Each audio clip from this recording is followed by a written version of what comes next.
buundada deegaanka Lagboqol ee isku xirta magaalooyinka Habaasweyne iyo Wajeer oo gooday ayaa saameyn ku yeelatay isu socodka gaadiidka waxaana halkaa dhowrkii maalmeed ee ugu dambeeyay ku xayirnaa boqolaal baabuurta xamuulka ah dadka deegaanka Lagboqol ayaa sheegay inay si gaar ah dhibaato uga soo gaartay buundada gooday iyaga oo xusay in mas'uuliyiinta dawladdu ay dayaceen deegaanka أنا محمد جابر واسكم عدر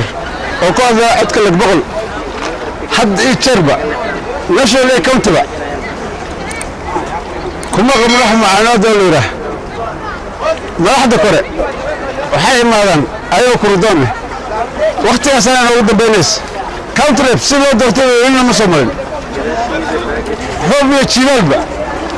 وحن عرفنا ملها حدا شنو اللي بابورت كبرين Lagboqol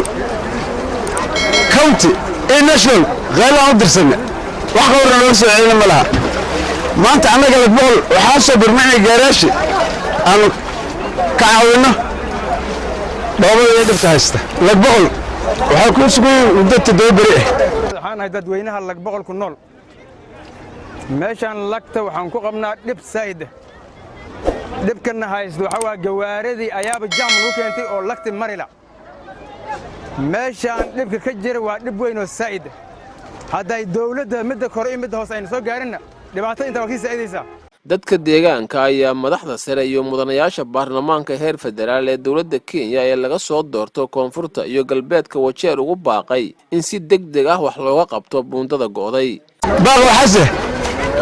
nashalaayo kawtaaba in si degdeg looga soo gurmado dawladdu ujeedina waxa waa waliba xildhibaanyaha laga soo doortay south iyo west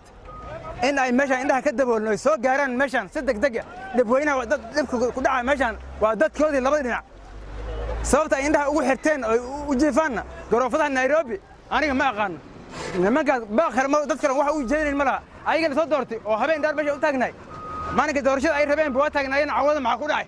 dadka deegaanka Lagboqol ayaa dhankooda sameeyay dadaal ay wax uga qabanayaan wadada gooday waxaana ay shacabku ciid iyo dhagax dhigeen meesha ay wadadu ka gooday taasi oo suurto gelisay in gaadiidku markii dambe qaarkood gudbi karaan Axmed